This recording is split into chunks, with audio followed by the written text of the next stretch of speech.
Yo, yo, yo, what it do though? Jokesta, baby, man, I got me a special one. I know I say it every time, but for real though, man, for real though, I got my partner, my homie, my dog in the studio with me today, and we gonna chop it up. So I ain't even gonna introduce him. I'm gonna let him talk to y'all and tell him who he is, because he does so much. So what's up, bro? Hey, thank you, Jizzle. Yes, My sir. name's Matt Reis. I'm a activist here in Warner Robins. I've been staying out here in Warner Robins since about '98. I call it Warner Vegas. Warner Vegas. I like to consider myself an entrepreneur. Got a few different business ventures that I'm on right now, and we're here to chop it up about money, man. Yes, money. Money. Wu-Tang Clan, cash rules everything around me. Dollar dollar bill, y'all. So, and speaking on that, money is it's just a hard thing to talk about. Like people are so scared to really have these kind of conversations. And that's part of what I want to accomplish here today. I want to normalize the conversation about money. I want people to feel more comfortable talking to their family about money, whether it be their children, their parents. Just to normalize the conversation, make it part of your everyday vocabulary, and just kind of broaden people's horizons on the issue of money. I feel it. Like prior, we were speaking like, we can talk about entertainment. We can talk about, all these other things that at the time might, sound or fulfill us at the moment, but can't really sustain us or anything like that. But we fail to have these conversations about money, which is the one thing that can empower us to do the things that we wish we could do. So if you could sum it up, like, what is money? In my basic definition of money is freedom. Freedom to move how you want, do what you want, pursue endeavors that you want, and also to relax. To learn how to make your money work for you. Like you had mentioned, we kind of talk about celebrities who have money, but we're never in the mindset of, we can accomplish those same things. We may not be out there buying like Rolls Royces and stuff, but being able to accomplish goals that you set as a individual, out here, it's very attainable, and that's what I really want to get across. Right, you hit on something. Individual. We kind of feel like, no pun intended, we got to chase the Joneses, right? It's like everybody's out here like, yo, I want this, I want that, I got to have this. iPhone 10 drops, but the iPhone 10s just dropped the next day, so I got to get it. And it's like, you're right, everybody needs an individualized financial budget / goal plan for themselves or for their family or for whatever it is that they're seeking, to facilitate. So I like how you mentioned that, because you're right, like, individualize. Stop trying to imitate. Stop materializing everything and making it seem like you have to have this, when really there's other ways that you can go about it. Of course. You hit on one of my biggest examples. When Apple drops a new phone, everybody kind of rushes out. Oh, I need to get the new iPhone. I need to get the new iPhone. Something I want to touch on. We'll dive into it. Is becoming an owner of Apple. You might own an Apple phone, but there's ways that you could actually become an owner of the company Apple and benefit like that. So, yeah, man. Yeah, I that's so much smarter. You know what I'm saying? Like, if you're trying to flash this or flex with that, and it's like, nah, bro. Like, we would rather invest. You know what I'm saying? We want to own stuff. Okay. Ownership is a big part of financial independence. There's a lot of stigma put on you where you have to drive a fancy car or wear fancy clothes, and the idea of valuing valuables is blown way out of proportion. Values are way more important to me, and normalizing the conversation, being able to provide a financial stability for your children, for the next generations, is way more important than having a brand new car. I promise you that. Most deaf. And we see it obviously easily, because going through this piss poor Houston County education system, it didn't really teach us much of anything when it came to financial literacy. That's really any education system. They don't teach the common economics. They don't teach how to balance checkbooks, where to invest your money, interest rates, types of investments, whether it be like an IRA, a 401k, stocks, bonds, mutual funds. You don't hear those terms in your basic education. Now, of course, if you pursue like a further education in economics, then you'll start to learn the verbiage and stuff. But again, it becomes one of those things. If you normalize the conversation, if you're having these conversations with the type of dialogue and the type of vocabulary about money, it starts to become second nature. You know, you're not as intimidated to go and invest in, you know, whatever route you decide to invest in. But it's important, and I think we're about to like really knock it out the park with this interview. I believe so. And I know y'all probably feel like, wow, he just threw out all these stocks, IRAs, 401ks, this, that, and the other.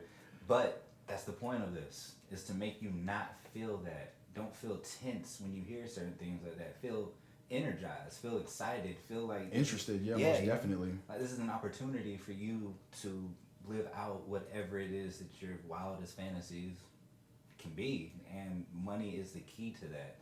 So that is the just the necessity of this conversation right here, is to normalize it so more conversations like this can be held in every household. So I guess really just to kind of get started, we all kind of understand like money as far as the paper or the coins or stuff like that, but it's becoming digital.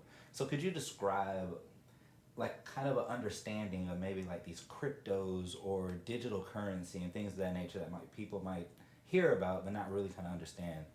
So, like you said, everything's becoming digital, and if you have heard of Bitcoin or Dogecoin, Ethereum, those are all different types of currencies.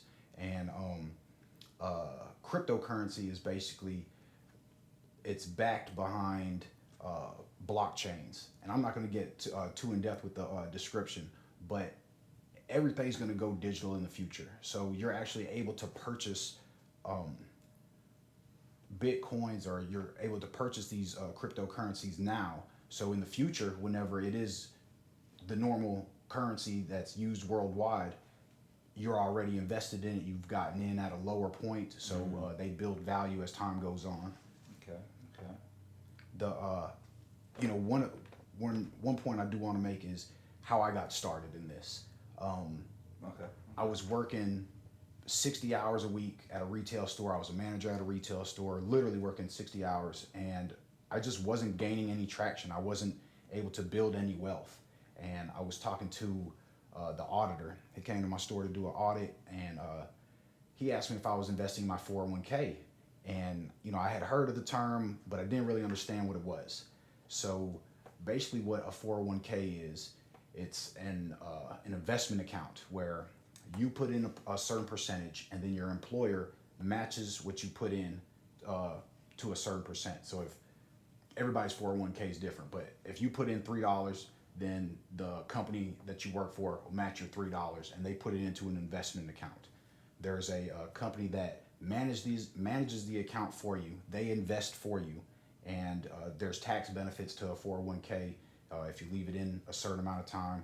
And so you're basically becoming an owner. You're buying stocks in companies. They buy into mutual funds, and so as you're depositing this money, your employer is depositing the same amount. So you're building your wealth twice as fast. So the gentleman he asked me if I was doing it. I was like, nah, I had never heard of it. So I instantly started maxing my 401k out. It didn't really make a huge difference out of my paychecks. It was probably about $50 to $75 a month or a paycheck.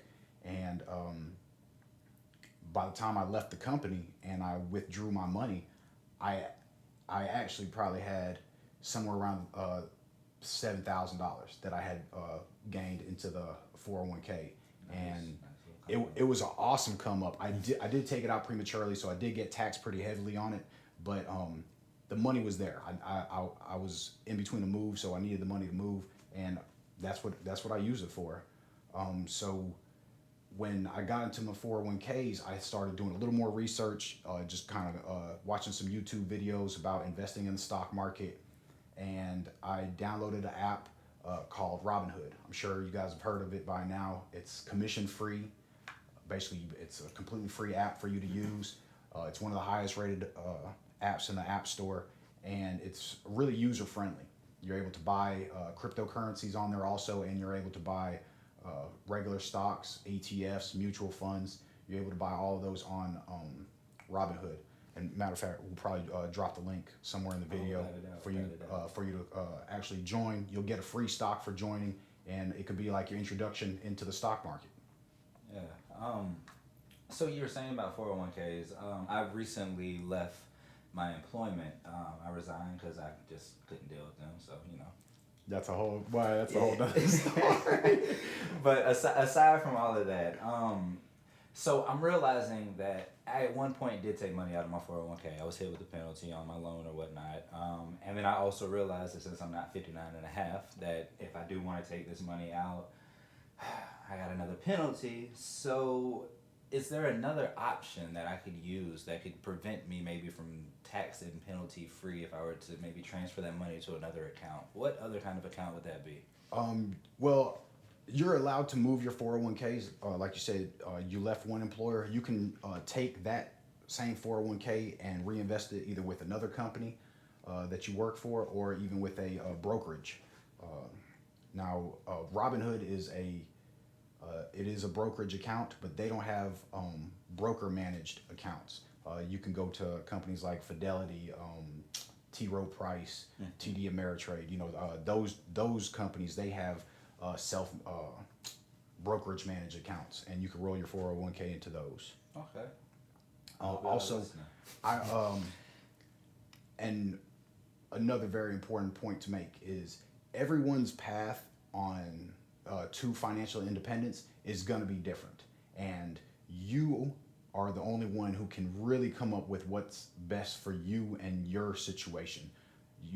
Even if you're making $100,000 a year, or if you're only making $30,000 a year, those plans can be very similar, but they're going to be different. And so it's important for you to kind of analyze your income, your debt, your monthly expenses, and figure out where you want to be. Everybody doesn't have to become super wealthy, and everybody doesn't have to become financially independent in 5 years, 10 years. It may take you 15 years to get where you want to go, and that's all right. So, though everybody would have, like, I guess, when we're saying individualized kind of like plan, do you think that there's almost like a universal starting point, though, to kind of like kick it off, or do you just feel like where you're at is where you're at and you kind of got to figure it out and then move forward? So I've been listening to a lot of podcasts. The standard information or standard suggestion is you want to save as much cash as you can to start out. You want to have a 3-month cushion that'll cover all your monthly bills. God forbid there was like a coronavirus that shut everything down and let everybody off work, and you're not able to earn any money. You want to have a cushion. So generally speaking, they recommend about a 3-month cushion. Okay. After you've gotten that, I say dive head first. There's thousands of different stocks to invest in.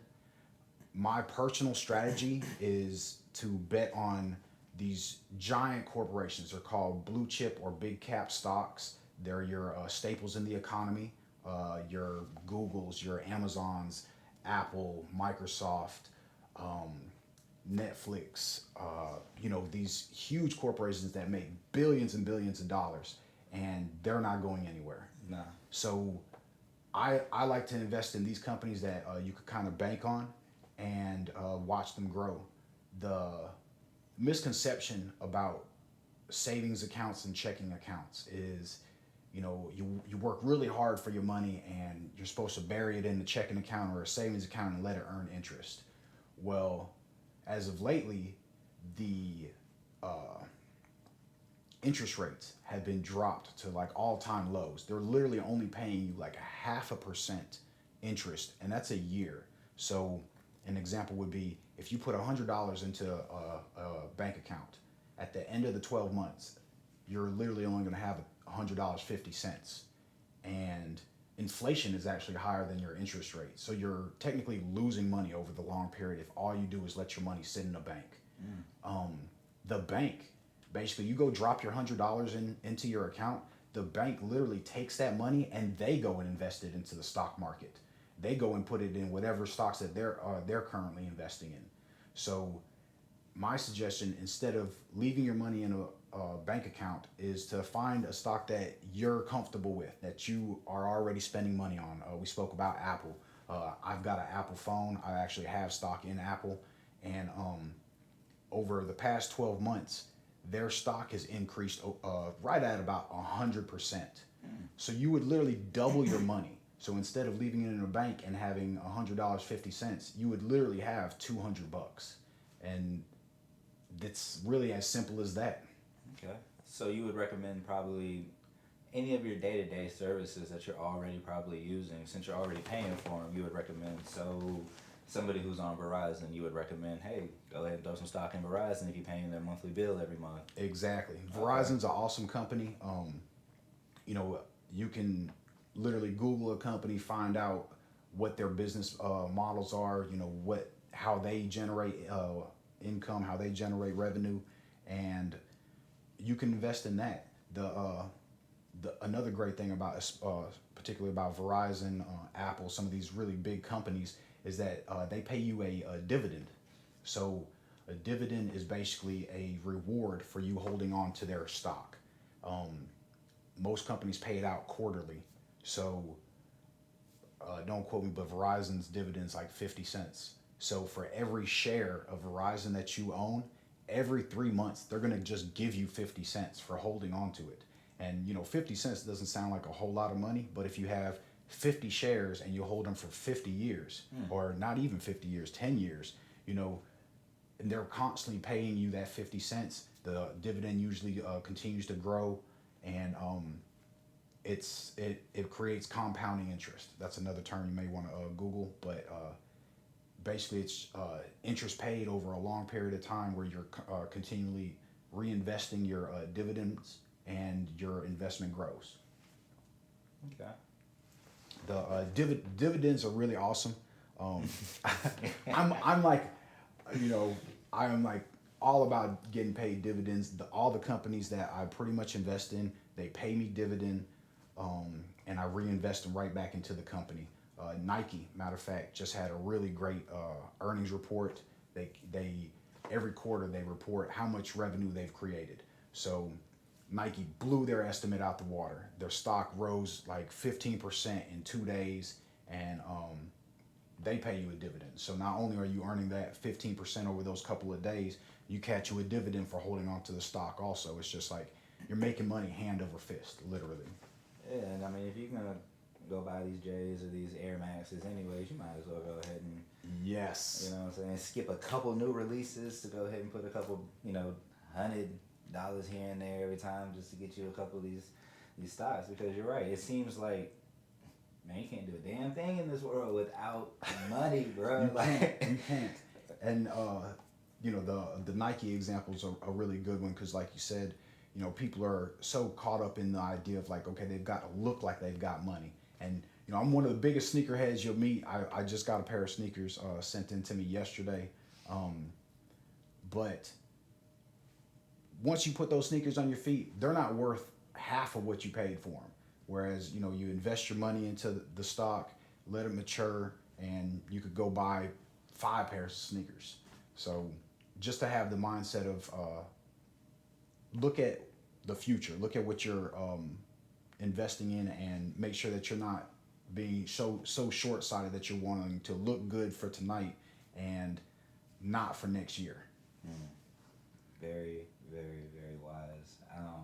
I think that's an issue that's I don't want to just, you know, point names or fingers, but in certain communities like this materialism, like we have to flash, you know what I'm saying? Because Saturday night is the most important night. So I gotta rock what I gotta rock, and you gotta see me rocking it, but I gotta take it back Sunday, or I gotta take it back Monday, or I got, you know, spills on it, so now I can't even take it back, and now I'm down because that was rent money, because we just don't understand how to use our money. I tell you, one of my favorite memes, or one of my favorite pictures I've seen on the internet, it's a picture of Bill Gates and Warren Buffett, 2 of the richest people in the world.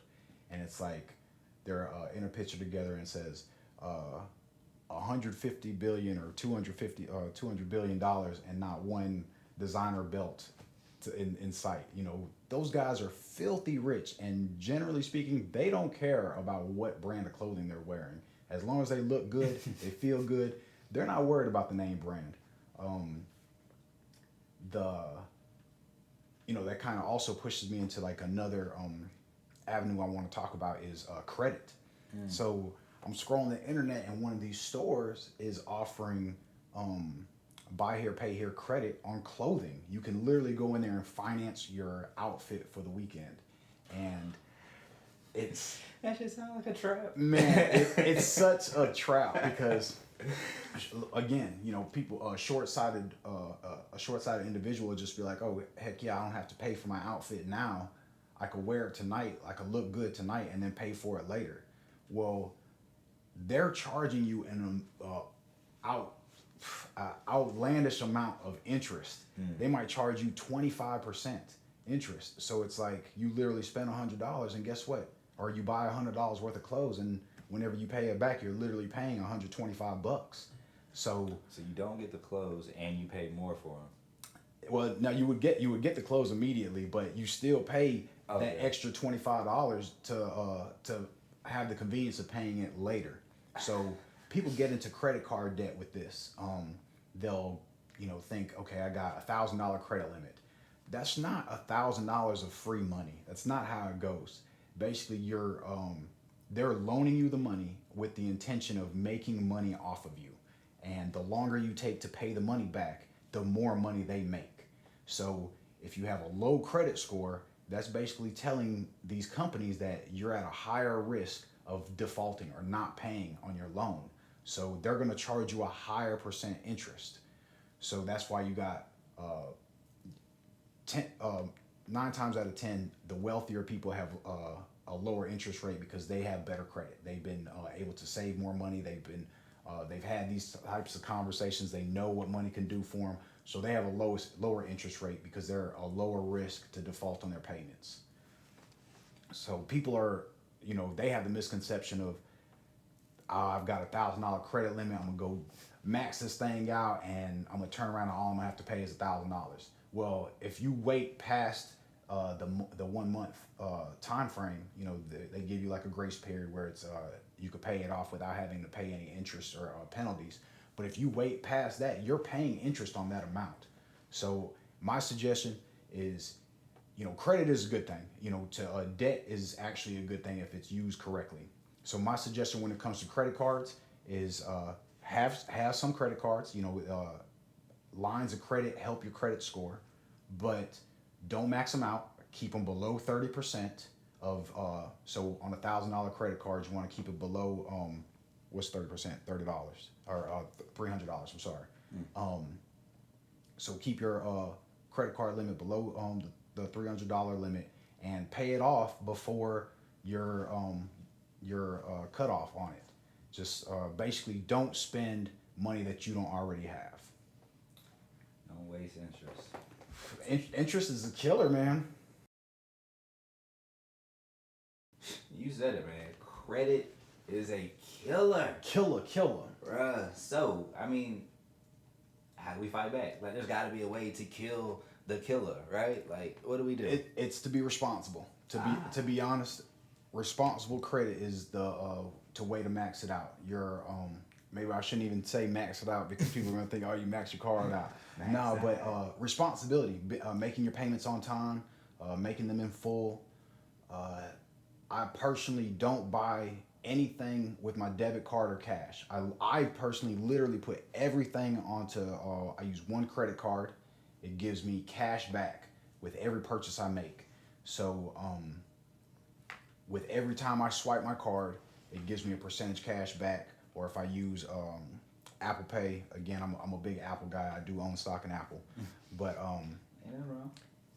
So it gives me a percentage off of my purchase. If I spend $100, I use Apple Pay, I get a 3% cash back. So I literally get $3 back almost immediately with the Apple Card. It pays you back immediately, and so I won't go spend that $100 unless I already have the $100 in my checking account. And I go charge it, pay my $100 with my credit card, leave the store, literally go into my car and pay it right off immediately. So I'm getting the benefit of the cash back, and I'm spending it responsibly because I already have the cash and I'm not incurring any interest. Okay. So it sounds like with financial independence and financial stability comes financial responsibility. Yes, and with responsibility, it makes it a lot easier if you're already having the conversation, if you're already talking about it, you're normalizing it. Uh, again, understanding interest rates, understanding the ability to get cash back. Some cards offer, if you travel a lot, some cards offer travel miles. They offer different perks for different things. It's one of those things where the more research you do, and the more responsible you are, the more benefits you'll get. And I've noticed that, it's like the better you are with things. Something as simple as Verizon. If I pay my bill online, then the Verizon up rewards just seem to be a little bit better. But when I get that late notice and then I pay, it's like you get the bottom of the barrel. Exactly. And I realize if it's that small or that insignificant of a change or whatnot with the Verizon bill, then I could only imagine that if you're really, really good with some of these, credit cards, what kind of benefits that you could really be, reaping and stuff like that. So I've always heard about, parents maybe putting a credit card in their child's name and stuff of that nature to kind of like build it up. Do you think that's a good idea? Would you recommend doing something of that nature? Or how would you try to prepare a child, without having to actually talk to them every day about this until they're ready? So what I do with my children is whenever we're going somewhere, I allow them to shop with me. I tell them what our budget is. I tell them what we're trying to accomplish. If we're going grocery shopping, let's say we're making spaghetti. Um, I give them the budget. We're going to spend $20, and so I'll take them to the grocery store. We're price checking. We're seeing what products cost what. We're adding it up, and there's obviously different prices for different things. So you can go with like the store brand spaghetti noodles, or you could go with like a name brand spaghetti noodle. And so how I do it is, if I could kind of show them how they're able to save money, then there's a benefit. So out of the $20, if they've made choices to where there's about $3 to $5 left, then they get to spend the $3 to $5 on ice cream or a snack for themselves, and they kind of get excited about it. Mm-hmm. So, and my kids are 10 and 8. So if you have older kids, then if you've got children who are in like the workforce, if they're out there, they're working their first job, have them maybe pay part of the car insurance, or even kicking in on utility bills, just for them to get in the mindset of building that responsibility, taking care of necessities first, and then whatever's left over, they can enjoy, they can spend it.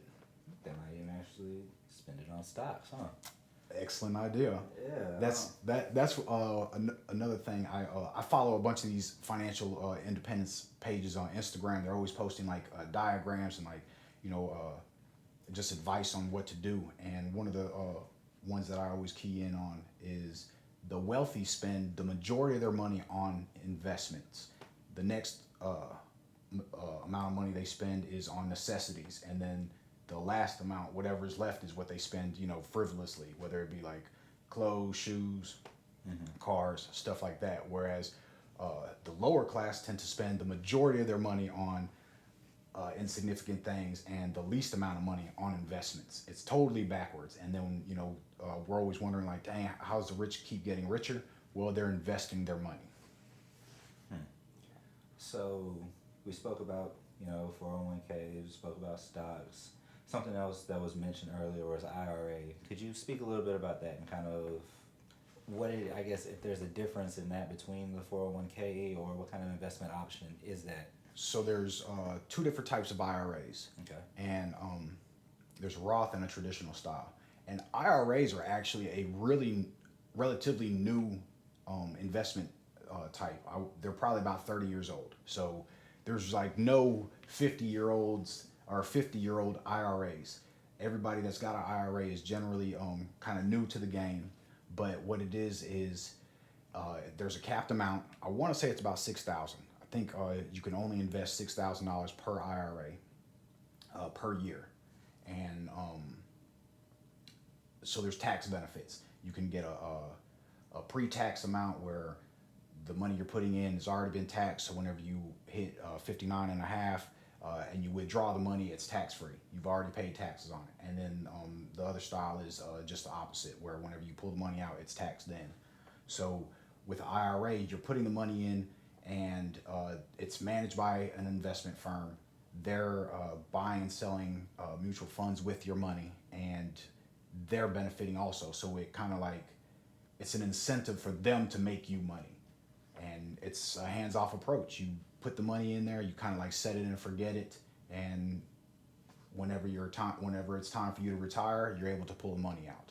Now, you are able to pull the money out beforehand, but again, Uncle Sam's going to get you. There are IRS, the IRS is going to get you. They're going to tax you heavily on it.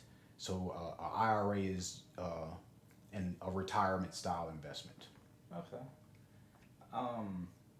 Not necessarily speaking retirement, but speaking more about a conversation that's coming up a lot more within, I would say, the Black community now, generational wealth and the building of it. Could you just speak on a little bit of like how you see the formation of wealth and how it could happen within families so they can sustain themselves? So, like you said, building the stock market. A great analogy that I like to use is Legos. Hey. So I love Legos, right? I grew up playing with Legos. So we'll go back to Apple, for example. Okay. Apple is this huge Lego building, and it's got all these little blocks. And when you invest into Apple stock, you're becoming an owner of these blocks. You can buy a block and you can hold on to it. So my investment strategy is to accumulate as many of these blocks as possible. And the longer you hold on to the blocks, the more they're worth. So eventually, when my children are old enough to either go to school, buy their own home, buy a vehicle, if they need money for an investment, if they want to start a business, then I've got these old blocks from this Apple building, and I'm able to either pass them on to them, I'm able to sell them and use the money to help them achieve whatever they're trying to accomplish. So there's that type of investing. I consider myself an investor and not a trader. So I do long-term holding and to try and build wealth. Okay. So then the opposite of investor, like you said, with trader, what would that be? So you can day trade.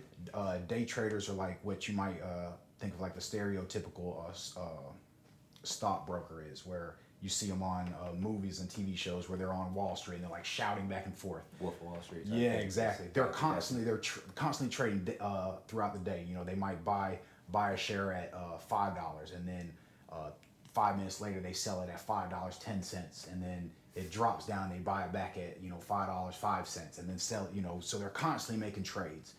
That's a day trader. There's a swing trader where they may purchase today with the anticipation of the stock going up here, in the next week or so. And when it does go up, a few percentage points, then they trade out of it. And again, they're still constantly making trades, but just not as often as a day trader. And then myself, I'm a investor. I like to buy stuff for a long-term hold. Okay. Man, we have covered a lot.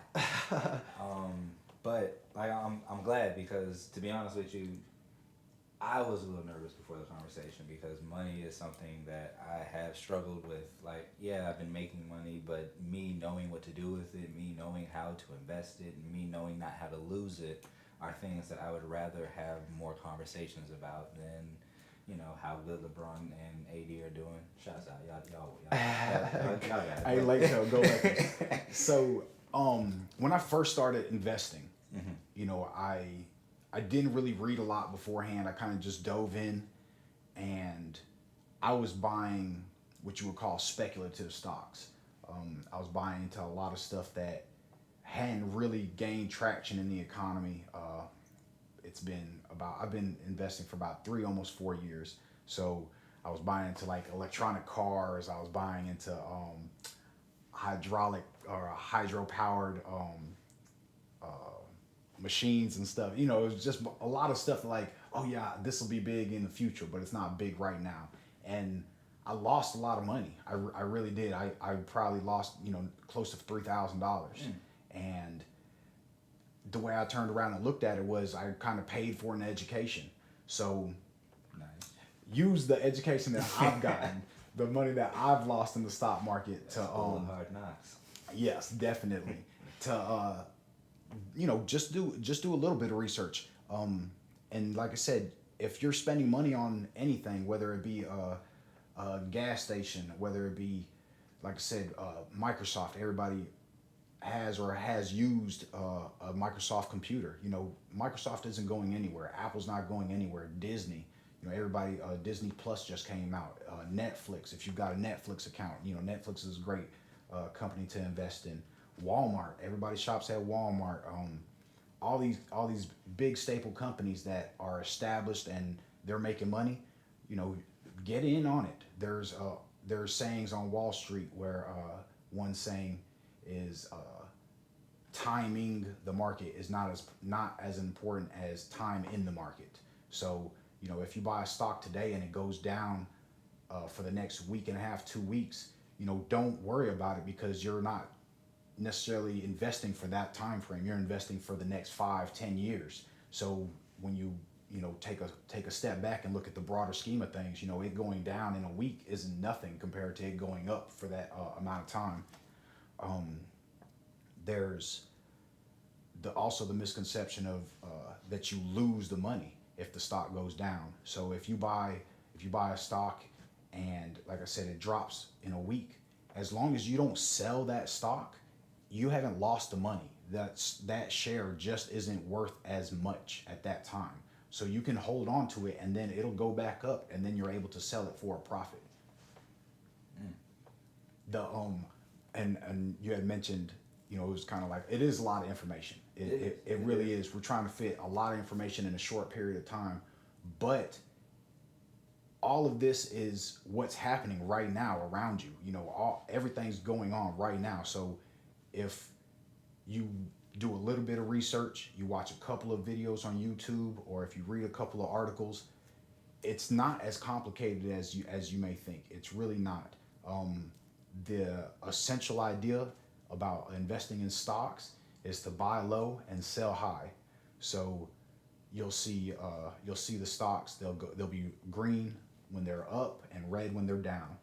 Me personally, my strategy is we'll take Apple, Nike, any of these stocks that we had mentioned before. They're not going anywhere. So if they're red for the day, it's almost like getting a discount on the shares. You see it on sale. It's the time to buy. It's going to go up, and it gives you a buying opportunity. There's a saying on Wall Street: "Buy the fucking dip." Well, all right. Yeah, I'm gonna put that out there. Buy the fucking dip, man. I do it all the time. Anytime my stocks dip, and you don't need a lot of money to get started. If you click the link, join Robinhood, they'll give you a free stock. You can actually buy fractional shares. So if you can't afford to buy a whole share, I think Amazon shares like $2,000. I don't own Amazon. It's a great company to invest in. I just don't have any shares in it. But it's like $2,000 for one share.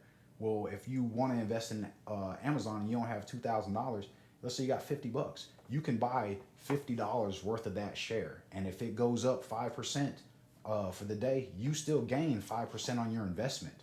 So you're right along the same path as somebody who has 50 shares of Amazon. Fractional shares is really amazing. It's something that they just started recently. Also, you're able to do it with technology and stuff. But yeah, get into the market. You don't need a lot of money to start. You can literally start with 10, 15, 20, $50.